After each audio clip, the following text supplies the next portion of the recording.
18세기까지만 해도 정확한 항로를 모른 채로 바다를 건너다녔다고 합니다. 그러다가 영국의 시계 발명가가 경도를 측정할 수 있는 해상 시계를 만들었다 카대야. 세계 항해의 역사를 바꾼 시계의 탄생과 그 시절의 항해 풍경을 국립해양박물관에서 만나볼 수가 있습니다. 자세한 이야기 직접 들어보겠습니다. 네, 백승주 국립해양박물관 전시기획팀장 전화 연결되어 있습니다. 팀장님 나와 계시죠? 네. 네, 반갑습니다. 반갑습니다. 자, 국립해양박물관 기획 전 항해와 시계를 좀 오늘 소개해 드리려고 하는데 어떤 내용입니까? 네, 항해와 시계 전시는 국립해양박물관에서 올해 3월 23일까지 진행되는 기획 전시입니다.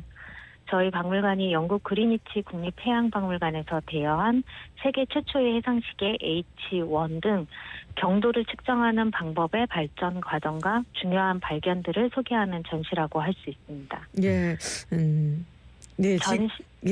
이어서 해주시죠. 네. 전시가 크게 5부로 구성이 되어 있는데요. 처음 프롤로그에 이어서 1부 항해 문제에서는 경도를 모른 채 항해한 시절에 대해서 다루고 있습니다. 또 2부 경도의 발견에서는 경도 측정법을 알아내게 된 배경과 과정을 전시하고 있고요. 3부 두 번째 도전에서는 해상시계를 시험한 제임스 쿡의 두 번째 항해에 대해 전시하고 있습니다. 4부 문제 해결은 해상시계 발명 이후 경도를 정확하게 알고 항해한 19세기 이후의 항해에 대한 내용을 다루고 있고요. 마지막 에필로그는 현대인들에게 위치를 알려주는 새로운 별이라고 할 수 있는 인공위성에 대한 체험 영상으로 이루어져 있습니다. 이번 전시에서는 경도를 측정하는 방법이 어떻게 발전했는지, 또 이 발견이 어떻게 세계사를 바꾸었는지 알아보고 당시의 과학자들과 항해사들이 겪은 도전과 성과를 살펴볼 수 있는 전시라고 할 수 있습니다. 지금은 사실 우리가 스마트폰만으로도 우리 위치를 좀 쉽게 알 수가 있고 GPS 기술이 있지만 아주 먼 옛날에는 이 항로를 좀 어떻게 알고 항해를 했을까 싶은 궁금증이 있거든요. 좀 풀어주시겠습니까? 네. 지구상에서 위치를 표시하는 체계인 위도와 경도의 개념은 사실 고대 그리스 때부터 생겼다고 볼 수 있는데요. 그리스의 지리학자였던 프톨레마이오스가 만든 지도를 보면 지구상의 남북 방향의 위치를 의미하는 위도선과 동서 방향의 위치를 의미하는 경도선을 각각 가로선과 세로선으로 표현해서 이미 고대부터 이러한 개념을 가지고 있었던 걸 알 수 있습니다. 그리고 위도 측정은 오랜 옛날부터 별이나 태양의 고도를 측정해서 현재 나의 위도가 지구에서 어디쯤에 있는지 쉽게 알 수 있었기 때문에 단순한 도구들을 사용해서 오랜 옛날부터 측정을 해왔었는데요.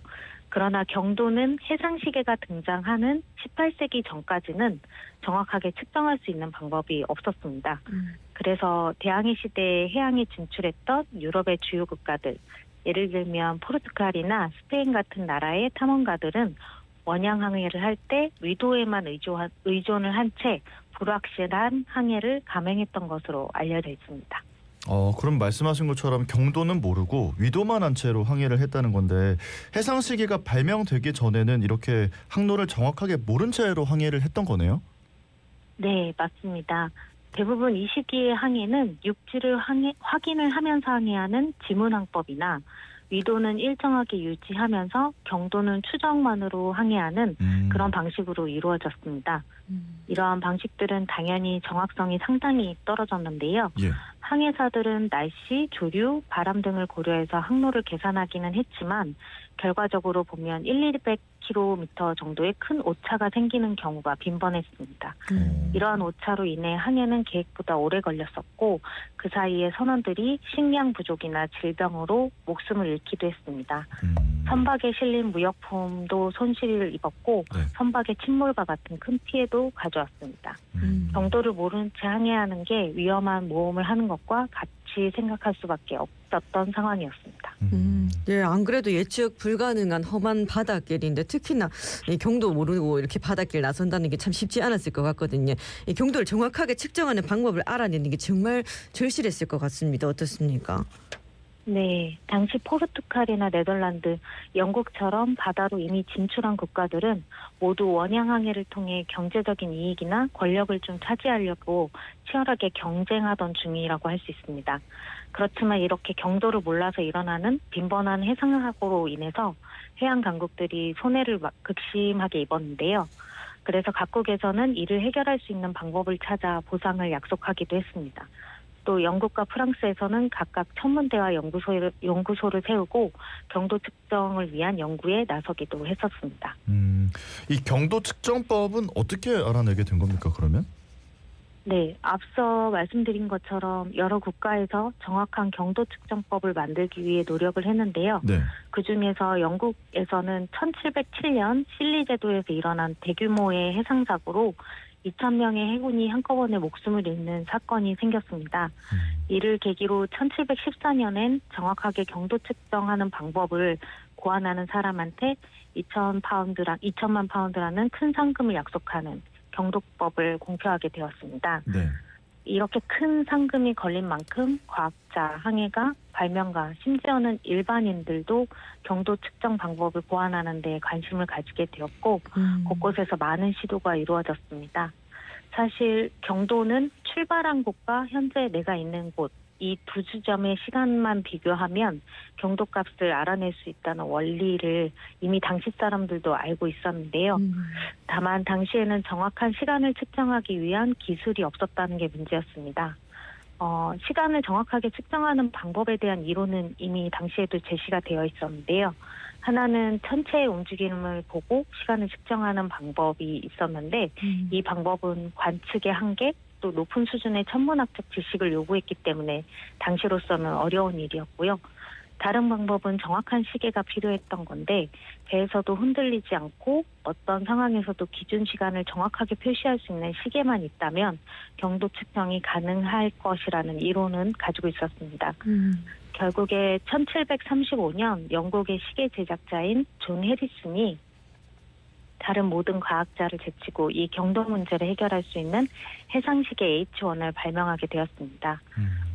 또 존 해리슨은 H1에 만족을 하지 않고 더욱 정확하면서 축소된 형태의 해상시계를 완성하기 위해 1759년까지 총 4단계에 걸쳐 시계의 완성도를 높였습니다. 이로써 정확한 경도 측정을 가능하게 한 해상시계가 만들어지게 됐고 이 해상시계를 바탕으로 영국이 세계 역사에서 해양 강국으로 자리 잡을 수 있게까지 만든 배경이 되었습니다. 네, 이래 해상시계가 현대 항해 기술의 선구적인 발명품으로 꼽히는데, 근데 이 해상시계를 발명한 존 해리슨이 시계를 만드는 사람이지 또 항해사는 아니지 않습니까?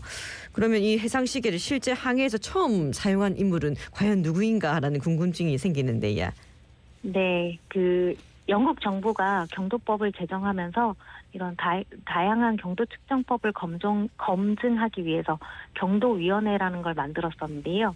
경도위원회에서는 이 해상시계가 발명되자 이 정확도와 실효성을 검증하기 위해서 테스트를 해보게 됩니다. 이를 위해서 당시 영국의 유명한 탐험가인 제임스 쿡 선장에게 이를 부탁하게 되는데요. 그래서 제임스 쿡 선장이 자신의 2번째 세계 탐험 항해에서 이 해상시계를 가지고 가게 되었습니다. 쿡 선장은 항해 중에 달거리 측정법이나 해상시계 등 다양한 경도 측정법을 시험해보게 되는데요. 결국에는 해상시계의 편리성과 정확성에 크게 감동했다고 합니다.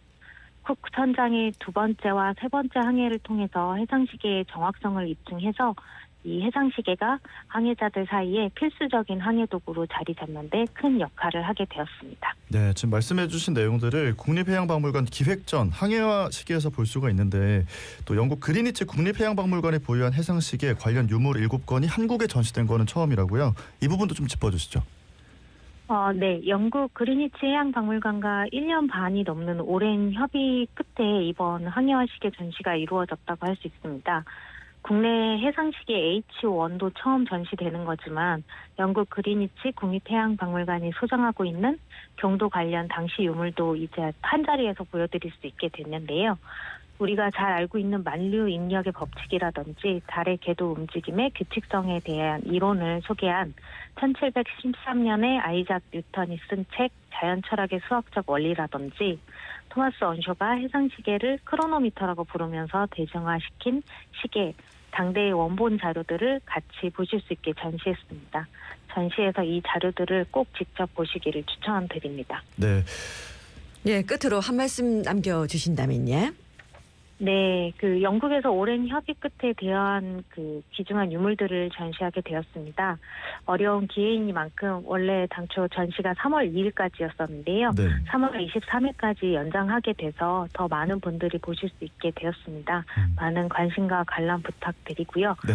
또 낮 시간에는 박물관 관람이 어려우시거나 깊이 있는 관람을 원하시는 분들을 위해서 전시를 기획한 큐레이터가 저녁 시간에 직접 전시 해설을 해드리는 큐레이터의 시선 프로그램도 3월 5일에 마련될 예정입니다. 많은 관심 부탁드리겠습니다. 네, 알겠습니다. 오늘 말씀은 여기까지 듣겠습니다. 고맙습니다. 고맙습니다. 네. 자, 국립해양박물관에서 3월 23일까지 만나보실 수 있습니다.